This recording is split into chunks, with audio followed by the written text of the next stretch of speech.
When did you unlock something you weren't supposed to see? I was cleaning the Friedman family's Manhattan penthouse for the 5th hour straight when I noticed the hidden panel in Mr. Friedman's study. My back ached from scrubbing floors and preparing lunch for when the children returned from their private school. The Friedmans expected me to work from 6 a.m. to midnight every day except Sundays, sleeping on a pull-out couch in the utility room. The panel had popped open slightly when I moved his heavy bookshelf to dust behind it. Inside, I could see stacks of cash bundled with rubber bands. Not just everyday money, but thick wads of $100 bills. My hands froze on the cleaning cloth as I stared at what must have been hundreds of thousands of dollars hidden in their wall. Behind the money were 3 guns wrapped in cloth. My stomach dropped as I realized what I was looking at. The Friedmans presented themselves as a normal, wealthy family with Mr.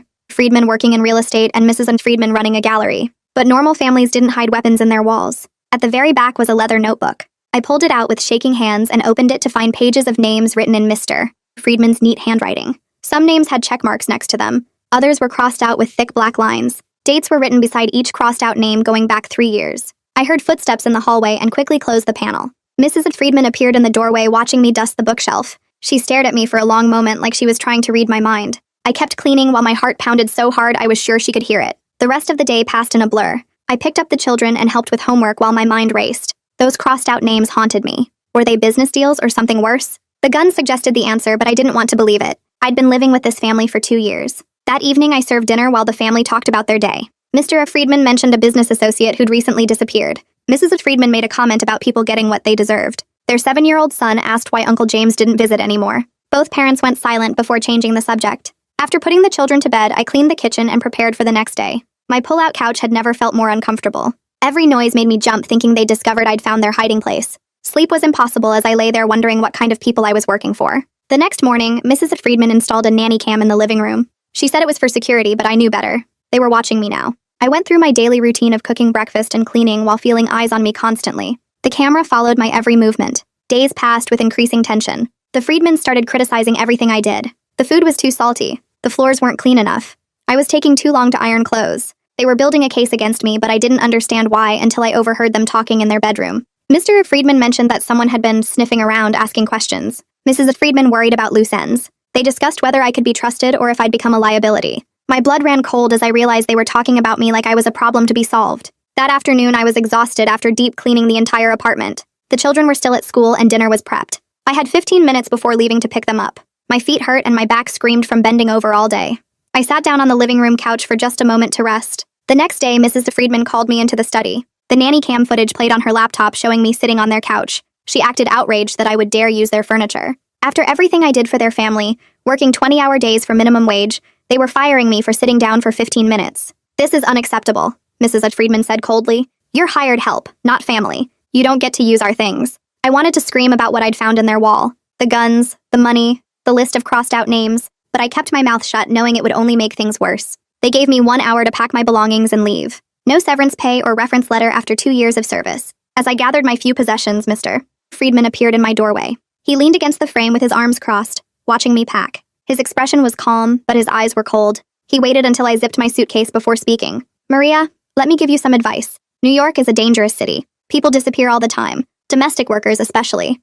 They get homesick, maybe decide to go back where they came from without telling anyone." I froze with my hand on my suitcase handle. He continued in that same casual tone that made my skin crawl. "Sometimes they're never heard from again. Their families wonder but never get answers. Tragic, really. The city just swallows them up. So be very careful out there. Watch where you go, who you talk to, what you say about your previous employers." He smiled, but it didn't reach his eyes. "We'd hate for something to happen to you. After all, you've been like family to us. We know everything about you, where you live on your days off, where you send money back home, your sister's address in Queens." My legs turned to water, but I somehow managed to nod and pick up my suitcase. Mr. Friedman stepped aside to let me pass, and I walked down the long hallway feeling his eyes on my back. The elevator took forever to arrive, and when it finally did, I stepped inside with my one small suitcase that held everything I owned. My hands shook so bad I could barely press the lobby button. The doorman looked at me as I walked through the marble lobby but didn't say anything. Did he know what kind of people lived up there? Outside on the sidewalk, I pulled out my phone and tried to dial my sister's number, but my fingers kept missing the right buttons. Cars rushed past on the Park Avenue while I stood there shaking like I had a fever. Finally, on the 3rd try, I got the number right and listened to it ring. She picked up on the 3rd ring and I told her I got fired, nothing else. She asked what happened, but I just said they didn't need me anymore. She told me I could crash at her place in Queens and gave me the address again even though I knew it by heart. I walked to the subway entrance and went down the stairs into the station. The platform was crowded with people heading home from work, and I kept looking over my shoulder. Every man in a suit made my heart pound harder. I took the 6 train to Union Square, then switched to the L train going east. At the next stop, I got off and switched to a different car just in case someone was following me. Then I took the N train toward Queens but got off early and caught the 7 train instead. 3 different lines and multiple switches just to make sure nobody could track where I was going. By the time I got to my sister's neighborhood in Queens, the sun was setting. Her building was an old brick walk-up with graffiti on the walls and trash bags piled on the curb. She buzzed me in and I climbed 4 flights of stairs to her apartment. She opened the door before I could knock and pulled me into a hug. Inside her tiny kitchen, she put the kettle on while I sat at her small table trying to stop shaking. She kept asking if I was okay, and I said yes, but my eyes kept going to the windows. Were the blinds closed tight enough? Could anyone see in from the building across the street? She made me tea with lots of sugar and sat down across from me. She wanted to know everything, but I couldn't tell her about the guns or the money or that list of names. The truth would put her in danger, and she had enough problems already. I told her the Friedmans were just difficult people and it wasn't working out. She didn't look like she believed me, but she didn't push. That night, she gave me a pillow and blanket for her couch, which was too short for me to stretch out completely. The apartment was quiet except for the radiator clanking and sirens outside. I lay there in the dark, remembering every detail I could about that notebook. The names were written in Mr. Friedman's neat handwriting with dates next to each one. Some had check marks and others were crossed out with thick black lines. I grabbed my old diary from my suitcase and started writing everything down in Spanish. My hand cramped from gripping the pen so tight, but I kept writing. Every name I could remember, every date, every detail about where the panel was hidden. The next morning, I woke up with a sick feeling in my stomach. My fingerprints were definitely on that notebook and probably on the panel too. If something happened to me, there would be no proof of what I saw except what was in my head, and now in my diary. I needed to write down everything while it was still fresh. I spent the morning at my sister's kitchen table filling pages with every detail I could remember. One name kept coming back to me, James Brennan. The Friedman's son had asked about Uncle James at dinner and both parents went silent. The date next to his crossed out name was 8 months ago. My sister had to go to her cleaning job, so she left me alone in the apartment. I used her old computer to search for James Brennan and found a missing person report from exactly 8 months ago. He was a restaurant supplier who worked with fancy Manhattan restaurants. My stomach dropped when I saw his photo because I recognized him immediately. He used to deliver seafood to the penthouse twice a week.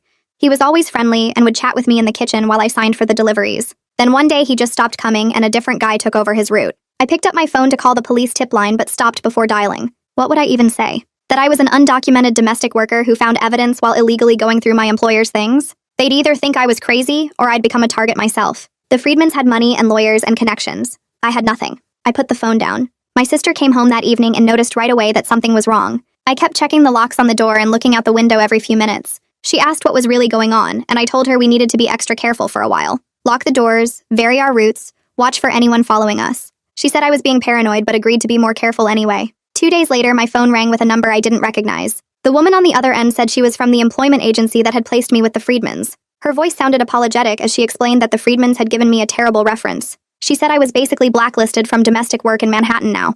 No family would hire me after what the Friedmans said about me. My only source of income had just disappeared with one phone call. I sat there staring at my phone for a long time after the agency woman hung up. My sister was still at work and the apartment felt too quiet. I grabbed a piece of paper and started doing math. 20 hours a day for 2 years came out to over 14,000 hours of work. At minimum wage, that should have been over $100,000, but the Friedmans paid me less than $30,000 total. The numbers made me so mad that for a minute I forgot to be scared.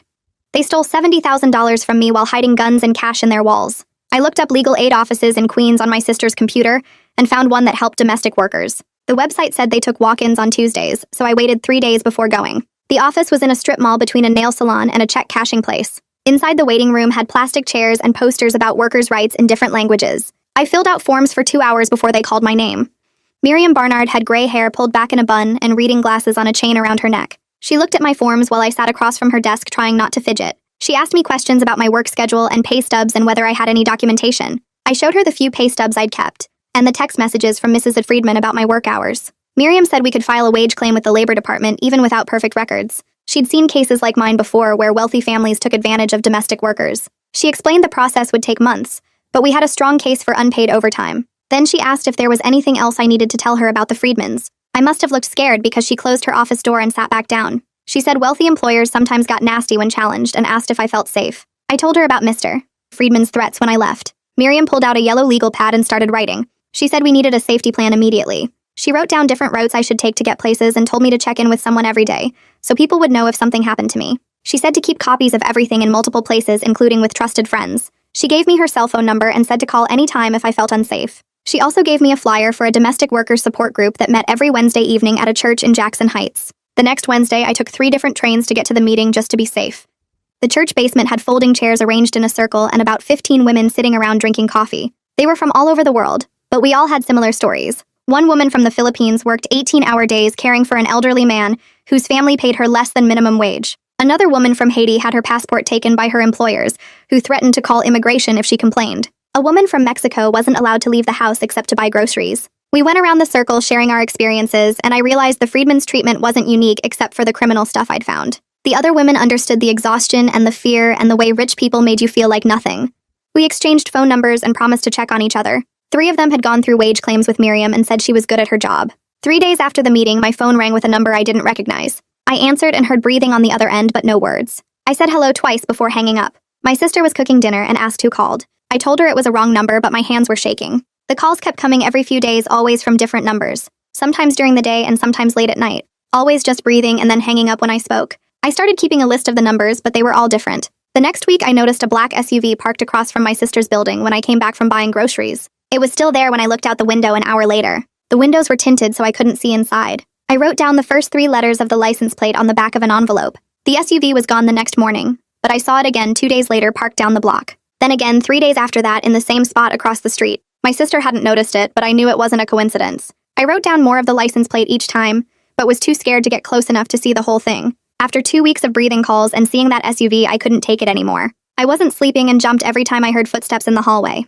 I decided I had to tell the police about what I'd found in the Friedman's wall. If something happened to me, at least there would be a record of why. The precinct in Queens was busy, and I had to wait 3 hours to talk to someone. Detective Barry Cunningham was a big man with tired eyes who took me to a small interview room. He had a yellow notepad and a tape recorder that he set on the table between us. He asked me to start from the beginning, so I told him about finding the hidden panel and the cash and the guns and the notebook with names. He stopped me several times to ask for specific details about dates and which names I remembered. He seemed especially interested when I mentioned James Brennan and how the Friedman's son had asked about Uncle James at dinner. Barry wrote everything down and said he would look into it but couldn't promise anything. He explained that without physical evidence it would be hard to prove anything. He gave me his card with his direct number and said to call if I remembered anything else. 2 days later, Barry called me back early in the morning. His voice sounded different, like he was trying to stay calm. He said several names I'd mentioned matched open missing persons cases going back 3 years. He needed me to come back to the station to go over everything again in more detail. He also said I should be very careful and vary my routines. He gave me his cell phone number and said to call immediately if anything suspicious happened.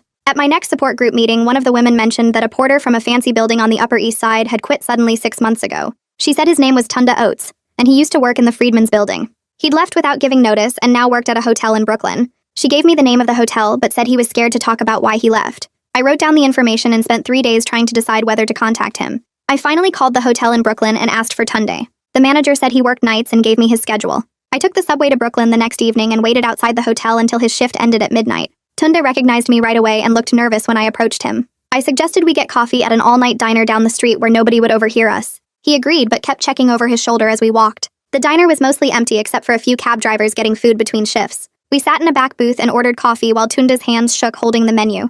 I told him about getting fired and finding the hidden panel with the guns and money and notebook. His eyes went wide and he leaned forward, whispering that he wasn't surprised. He said late-night deliveries came to the penthouse 2 or 3 times a month, always after midnight. The delivery guys wore expensive suits and carried metal briefcases that Mr. Friedman took straight to his study. Tunde heard arguments coming from the penthouse sometimes when he was mopping the hallway. One night, about 8 months ago, he saw James Brennan storm out of the apartment looking upset and scared. James kept saying something about not being part of this anymore. 2 weeks later, James disappeared and nobody talked about it. Tunde said Mr. Friedman cornered him in the service elevator one day and asked if he'd been talking to anyone about the building's residents. When Tunde said no, Mr. Friedman grabbed his shirt and said people who minded their own business lived longer lives. That's when Tunde quit without giving notice. He was too scared to even pick up his last paycheck. I thanked him for telling me, and we exchanged phone numbers in case either of us needed help. 3 days later, a flower delivery came to my sister's apartment while I was making lunch. Beautiful roses with a card that said, "Take care of your family," with no signature. My sister thought it was sweet and wondered who sent them, but I knew exactly what it meant. The Friedmans were reminding me they knew where we lived and could reach us anytime. I threw the flowers in the trash as soon as my sister left for work. That night, I couldn't stop thinking about those flowers and what they meant. I packed a small bag and told my sister I was staying with a friend from the support group for a few nights. She seemed relieved since my paranoia was starting to wear on her. I took 3 different trains to lose anyone who might be following me and went to an emergency shelter in the Bronx. The shelter was awful with thin mattresses on metal frames and people coughing all night. The bathroom had no privacy and the whole place smelled like bleach and unwashed bodies. But at least the Friedmans wouldn't find me there. I barely slept listening to people arguing and crying around me. In the morning, I called Miriam from a payphone outside the shelter. She said she'd filed the wage claim with the Labor Department and sent a demand letter to the Friedman's lawyer. She warned me they would probably fight it hard and try to scare me into dropping everything. Sure enough, 2 days later, their lawyer sent a response threatening to sue me for theft and defamation. They claimed I'd stolen jewelry and cash while working for them. Miriam said this was typical intimidation, and we shouldn't back down. The next week at my support group meeting, a woman pulled me aside during the break. She said a journalist named Ariella Gibson wanted to talk to me about my experience with the Friedmans. Ariella was investigating how rich Manhattan families treated their domestic workers. The woman gave me Ariella's number, but I was scared to call. Going public meant the Friedmans would definitely come after me. But maybe media attention would also protect me. I spent days going back and forth about whether to contact her. Meanwhile, I kept thinking about that notebook and the names I'd seen. One name stuck in my mind because it was unusual. Roberto Vega, with a date from 2 years ago and a thick black line through it. I went to the library and searched old newspapers online. I found an article about Roberto Vega, who owned a seafood distribution company that supplied fancy restaurants. He disappeared 2 years ago, and his family offered a reward for information. The date in the article matched the date in Mr. Friedman's notebook. My hands shook as I printed the article. I wrote down everything I remembered about the notebook in an affidavit and took it to Barry at the police station. He read it carefully and said this could be important evidence. A few days later, I discovered someone had created fake social media profiles using my photos from my sister's Facebook. They posted her address online saying she was looking for roommates. Strange men started showing up at her building asking about the room. We went to the police, but they said these cases were hard to trace. My sister finally understood we were in real danger and got mad at me for bringing this trouble to her life. Barry called me to his office and explained that Roberto Vega's case might connect to a bigger investigation. Several restaurant suppliers had disappeared over the past 5 years, and there were rumors about organized crime in the supply chain. He was trying to get a warrant for a storage unit the Friedmans rented but needed more evidence. He asked if I could convince Tundi to give an official statement. I said I'd ask, but couldn't promise anything since Tundi was scared too. I finally called Ariella Gibson and agreed to meet at a coffee shop in Queens. She was younger than I expected, with curly red hair and kind eyes. She promised to protect my identity if I talked to her about working for the Friedmans. I agreed to an interview using a fake name and recorded everything on my phone. I set it to automatically upload to the cloud in case something happened to my phone or to me. Ariella asked detailed questions about my working conditions and the threats and what I'd found in the wall. She said my story fit a pattern she was investigating across Manhattan's wealthy neighborhoods. Barry asked me to write down every detail from my 2 years with the Friedmans. Every strange visitor who came to the apartment, and every weird delivery and every conversation I'd overheard. It took me 3 days working at the library to compile everything. I remembered men in expensive suits visiting late at night and heated phone calls Mr. Friedman took in his study. I wrote about Mrs. Friedman meeting people at the gallery who didn't seem interested in art. Barry read through everything and seemed excited about the patterns he was seeing. He said this timeline matched up with other disappearances they were investigating and might be enough to get warrants approved. 2 days later, my phone buzzed with a message from Tunde while I was scrubbing dishes at the shelter where I'd been helping out. He'd attached a photo of a crumpled receipt he'd pulled from the building's trash 6 months ago before he quit. The storage company name was clear, and underneath was the name of a shell company I recognized from overhearing Mrs. Friedman on the phone. My hands shook as I forwarded it to Barry right away. He called within minutes asking if Tundi would testify about finding it. I explained Tundi was scared and had already moved to his cousin's place after men showed up at his job. Barry kept pushing me to convince him and said we needed official testimony for the warrant. I told him I wouldn't pressure Tundi since he'd already risked so much just by talking to me. Barry got frustrated and said I wasn't taking this seriously enough. We argued for 10 minutes before I hung up on him. The next morning, I met with Miriam at her office to go over the wage claim paperwork. She mentioned something that made me freeze. If the Friedmans got prosecuted and I cooperated with law enforcement, I might qualify for a U visa as a crime victim. It was the first real hope I'd had for legal status in years, but everything depended on them actually being convicted, not just investigated. She warned me these cases could take years, and there were no guarantees. Still, I filled out the preliminary forms with shaking hands. One of the women from my support group called that afternoon about a cleaning job. Her cousin needed someone 3 days a week and actually paid fair wages with regular breaks. The apartment was smaller and the work was easier than the Friedmans' penthouse. They treated me like a human being and let me eat lunch at their table. My sister had been helping with money from her savings, but I hated depending on her. This job meant I could start paying my share again. 3 nights later, I took the subway home from the new job feeling almost normal for the first time in weeks. When I came up the stairs at my stop, the black SUV was parked across the street. I walked faster toward my building and heard the engine start behind me. My phone was already in my hand, dialing 911 as I ran the last block. The operator asked questions while I gave the address and described the vehicle. By the time 2 cops showed up 15 minutes later, the SUV was long gone. They took notes but seemed skeptical, asking if maybe I was confused or stressed. One officer suggested I might be imagining things because of my situation. I wanted to scream but just thanked them and went inside. The next week, Ariella's article came out online, and within hours everyone was sharing it. She wrote about domestic workers facing threats and exploitation without naming specific families, but the details were clearly from stories like mine. My support group chat exploded with messages. Some women were excited someone was finally listening. Others worried about retaliation. I knew the Friedmans would recognize details from my story even without names. Their lawyer confirmed my fears 2 days later with a letter Miriam forwarded to me. $3,000 and a non-disclosure agreement that would prevent me from ever talking about my time with them. The NDA was 5 pages of legal language basically saying I couldn't breathe a word about anything. My sister saw the offer and begged me to take it. $3,000 was more than I'd make in 2 months at the new job. She said I should sign and move on with my life, but signing meant they'd get away with everything. I couldn't do it.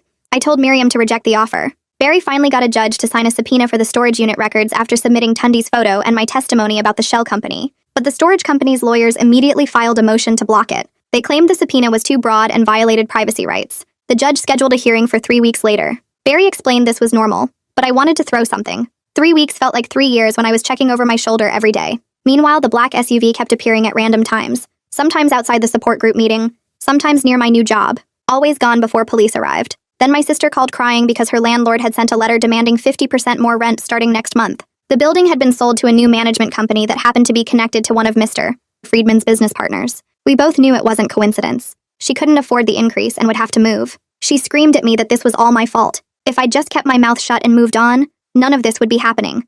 Her life was destroyed because of my crusade for justice. We didn't talk for 3 days after that fight. I felt sick knowing she was right. My choices had consequences for everyone around me, but I couldn't let the Friedmans keep destroying lives. Then a manila envelope appeared under my sister's door with no return address. Inside was a handwritten note saying the writer had lived in the building and heard Mr. Friedman and James Brennan arguing the night James disappeared. They described shouting and what sounded like furniture breaking. Then silence. Then Mr. Friedman leaving alone at 3 in the morning. The person wouldn't sign their name or agree to talk to police. They just wanted someone to know the truth. I brought the note to Barry immediately. He studied it carefully and said it could be important if we could verify the handwriting or find the person. But he also worried it might be the Friedmans trying to trap us with false evidence. We needed to be careful about everything now. He made copies and sent the original for analysis. Every new piece of evidence felt like progress but also brought new danger. Miriam called the next morning saying she had a place for me to stay through her network of people who help domestic workers in crisis. The apartment was in the Bronx, far from Manhattan and my sister's place in Queens, which made me feel safer, but also more alone. I packed my few things and took 3 trains to get there, checking behind me constantly. The apartment was small but clean, with working locks and neighbors who minded their own business. My sister hadn't returned my calls in 2 days, and when she finally picked up, her voice was cold and flat. She told me I'd brought nothing but trouble to her life, and maybe we needed space from each other for a while. I wanted to explain that I was trying to protect her, but she hung up before I could say anything. 3 weeks passed before Barry called with news about the storage unit. The company had finally stopped fighting the subpoena and turned over their records. He sounded excited as he explained that the unit was registered to a shell company with Mrs. Friedman's maiden name buried in the paperwork. His team was building a financial crimes case now since those were easier to prove than murder charges. He said progress was slow, but at least it was real progress. I wanted to feel hopeful, but everything still moved so slowly while I jumped at every noise. Then Tunde called me crying. 2 men in suits had shown up at his new warehouse job in Brooklyn asking questions about me and what I might have told him. His supervisor heard them mention the Friedmans and told Tunde to leave immediately before there was trouble. Tunde packed up that same day and moved in with family in New Jersey, losing another job because of helping me. I felt sick knowing my problems kept hurting other people. He told me to be careful and not to contact him for a while. The next day, Miriam played me a voicemail that came to her office phone. Mr. Friedman's smooth voice filled the room, saying he was concerned about my mental state and worried I might hurt myself or others. He offered to pay for treatment at a private facility where I could get the help I clearly needed. His tone was caring, but we both knew it was a threat. Miriam saved the recording and added it to our growing file of evidence. She said it showed consciousness of guilt, but I just heard the promise of what would happen if I didn't back down.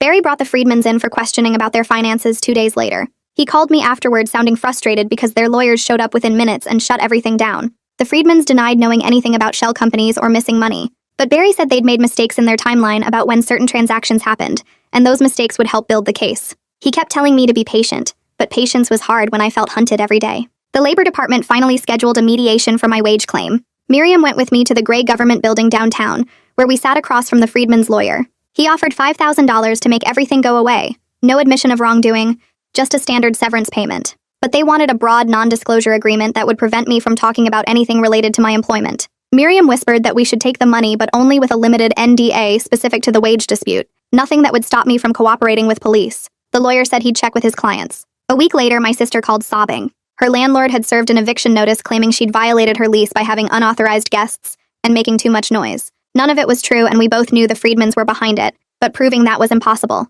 She screamed at me that I'd ruined her life, that she'd done nothing wrong except have me as a sister. She said she was done with me and not to contact her again until this was all over, if it ever ended. Then she hung up and blocked my number. The mediation resumed and Miriam negotiated hard. We agreed to accept the $5,000 with a limited NDA that only covered the specific wage dispute and didn't prevent me from talking to law enforcement about anything else. The Friedmans' lawyer seemed satisfied, probably thinking they'd won by getting any kind of agreement. The check cleared 3 days later, and I used it to put a deposit on a studio apartment in a different part of the Bronx. It wasn't much, but it was mine, and the Friedmans didn't know the address. For the first time in months, I had my own door to lock. Ariella called saying she'd written a follow-up article about how domestic workers who speak up face harassment and intimidation. She had documentation of everything that happened to me and my sister, plus similar stories from other workers. But her editor wanted more legal review before publishing since the Friedmans were known for suing media outlets. The story sat on his desk while I stayed in danger every day. She promised to keep pushing, but I could hear the frustration in her voice. Then Barry called with the first real good news in weeks. A forensic accountant reviewing the Friedmans' financial records had found suspicious money transfers that matched dates from the notebook I'd described.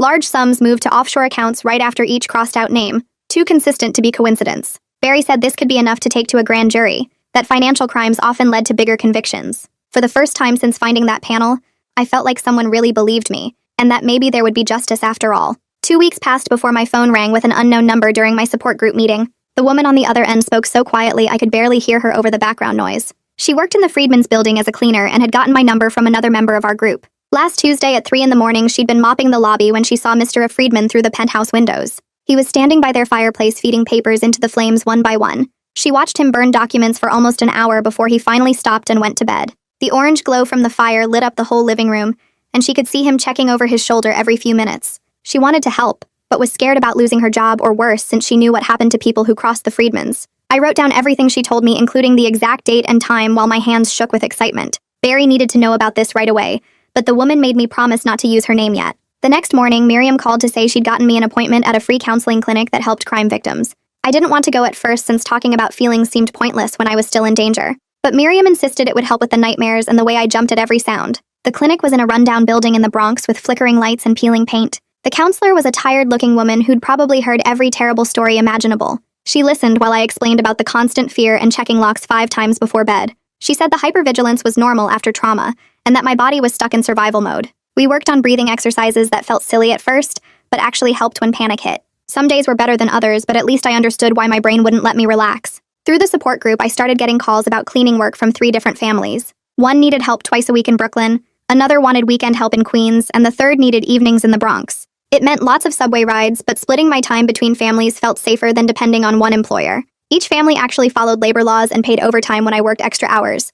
They treated me like a person instead of property, and never threatened me for sitting down. I was slowly putting my life back together, even though I still looked over my shoulder constantly. Barry called while I was cleaning the Brooklyn family's kitchen to say the case was moving to a bigger team. The financial crimes unit had more resources and experience with complex investigations like this one. They were looking at connections between the Friedmans and several restaurant suppliers who'd gone missing over the past 5 years. Roberto Vega wasn't the only one, and they were finding patterns in the financial records. Barry couldn't promise arrests, but he sounded more hopeful than he had in weeks. The new team was taking this seriously and building a real case instead of just filing reports. That night, I spent hours creating encrypted copies of everything I'd documented about the Friedmans. Every name from the notebook I remembered, every date, every strange visitor to the penthouse got backed up multiple ways. I uploaded files to secure cloud storage and emailed copies to trusted contacts with instructions to release them if anything happened to me. The paranoia might never go away, but at least I was taking control of my own safety. My new routine included constant vigilance, like checking for cars following me and varying my routes to work. 3 weeks later, Ariella called me practically yelling with excitement about something she'd found online. Mrs. Friedman had been photographed at a charity gala wearing an expensive ruby necklace that caught a reporter's attention. The photo was all over social media because the necklace was distinctive with an unusual setting that jewelry experts were discussing. But the real shock came when Roberto Vega's wife saw the photo and recognized it immediately. That necklace had belonged to Roberto's grandmother and was a family heirloom he'd kept in his office safe. His wife had reported it missing along with him 2 years ago, but the police never found it. Now here was Mrs. Friedman wearing it like a trophy at a public event while her husband's victim was still missing. The photo went viral within hours, and suddenly everyone was asking questions about where Mrs. Friedman got such a unique piece. The media pressure exploded overnight with reporters camping outside the Friedmans building and calling anyone who might have information. Public opinion turned against them fast as more details emerged about their connections to missing people. Barry called to warn me that the grand jury would review everything next month. He explained that indictments were likely for the financial crimes since they had solid evidence of money laundering and tax evasion. But the missing persons cases were still mostly circumstantial, even with the jewelry photo and witness statements. He started preparing me for the possibility of testifying, which made my stomach turn. Standing up in court and facing the Friedmans felt impossible even with protection. 2 months had passed without hearing from my sister when my phone finally rang with her number. Her voice sounded different, calmer maybe, as she told me about her new apartment in a different part of Queens. She'd found a smaller place that the Friedmans didn't know about, and was slowly getting back on her feet. We agreed to meet at a busy coffee shop in Manhattan where there were lots of people around. She was still angry about everything we'd lost because of my involvement with the Friedmans, but she also understood I'd had no choice once I found that panel, and she was trying to forgive me. We sat there for 2 hours catching up and carefully rebuilding what was left of our relationship. The following week brought shocking news when the Friedmans suddenly announced they were selling the penthouse. The listing appeared online saying they were relocating to Switzerland for business opportunities. My blood turned cold thinking about them escaping before facing justice. Barry assured me they were already on a no-fly list and couldn't leave the country. But I still panicked thinking about all the ways rich people could slip through the system. Miriam helped me understand this actually showed they were scared and trying to run. 3 days later, I was cleaning the Queen's family's bathroom when my phone buzzed with news alerts. Federal agents were raiding the Friedmans' penthouse and gallery right at that moment. The TV in the living room showed helicopters circling their building while agents carried out boxes of documents and computers. Then came the moment I'd been waiting months to see as agents led Mr. and Mrs. Friedman out in handcuffs. They tried to hide their faces from the cameras, but everyone could see them being put into separate cars. I sat on my employer's couch watching the news coverage while tears ran down my face. Relief mixed with fear about what their associates might do for revenge, but at least they were finally facing consequences. 3 weeks after the arrest, Barry called while I was scrubbing dishes at my new job to tell me the grand jury would hear my testimony next month. He explained how witness protection would work during the proceedings, with marshals escorting me to and from the courthouse through secure entrances. My hands shook as I dried plates and listened to him describe what questions the prosecutor would ask. The idea of sitting in that room and telling strangers about the guns and money and that notebook made my stomach turn, but Barry said my testimony was crucial for the financial crimes charges. He gave me the date and time to meet at his office for preparation sessions. After hanging up, I went back to cleaning but couldn't focus on anything except that date circled on the calendar. The next few days brought unexpected phone calls from numbers I didn't recognize. A woman whose husband disappeared 2 years ago thanked me for coming forward and cried on the phone saying she finally had hope for answers. Another caller was angry, demanding to know why I waited so long when I could have saved her brother if I'd spoken up sooner. I joined a support group for witnesses in organized crime cases that met in a church basement every Thursday. The other people there understood the fear of testifying and shared tips for managing anxiety during court proceedings. One woman had testified against her employer 3 years ago and still checked her locks twice every night. We exchanged numbers and created a text chain for bad days when the fear got overwhelming. 2 months passed with preparation sessions and therapy before the news finally broke that the Friedmans were formally indicted on money laundering, tax evasion, and conspiracy charges. Barry explained the murder charges might come later as they built stronger cases for each victim. The judge froze all their assets and their children went to live with relatives in Connecticut. Seeing their photos in handcuffs on every news website felt surreal after years of watching them act untouchable. Ariella's full investigation published the next week, a massive article exposing not just the Friedmans, but the whole network of agencies and businesses that enabled them. She documented how domestic workers were systematically exploited and silenced through threats and immigration fears. The article went viral, and suddenly everyone was talking about labor trafficking among Manhattan's wealthy families. The Labor Department announced new protections and mandatory reporting requirements for placement agencies. Several other families were under investigation now, their workers finally feeling safe enough to speak up. Change was happening slowly, but it was real. Miriam called me into her office on a Tuesday afternoon with the biggest smile I'd ever seen on her face. The immigration lawyer she'd been working with had gotten approval for my U visa based on my cooperation with law enforcement. She hugged me tight as I cried, finally understanding that I wouldn't have to fear deportation anymore. For the first time in years, I could exist without looking over my shoulder for immigration agents. The visa was good for 4 years and could lead to a green card if I kept cooperating with the investigation. My sister started calling again after seeing Ariella's article. We met for coffee in a busy place in Midtown and talked carefully around the painful months when we weren't speaking. She'd moved twice since then, and was slowly rebuilding her life with a new job at a doctor's office. We started having dinner together every Sunday at her new apartment, cooking the recipes our mother taught us and avoiding talk about those terrifying weeks. She told me she was proud of me for speaking up even though it cost us both so much. Those Sunday dinners became the highlight of my week as we built new memories to replace the scary ones. Through the victims support group, I learned about a paralegal training program specifically for crime victims. The classes met 3 nights a week at a community college and covered everything from legal research to court procedures. Miriam offered me a job at her clinic when I finished, saying she needed someone who understood what domestic workers went through. I studied hard, determined to help other women navigate the system that almost destroyed me. The other students in the program had their own stories of surviving violence and wanting to turn that pain into purpose. 6 months after that day Mr. Friedman threatened me in the doorway, I got through a whole night without waking up in a panic. The Friedmans sat in federal custody awaiting trial, while their lawyers filed motion after motion, trying to get them released on bail. I had my own apartment now with proper locks and a doorman who knew my name. My days belonged to me, working reasonable hours for employers who paid overtime and respected boundaries. No more sleeping on pull-out couches or working 20-hour days, or being treated like property instead of a person. I was building something real, a life where nobody owned my time or controlled my movements. Your turn. What moment told you the truth was finally winning? Drop it in the comments and tell me why.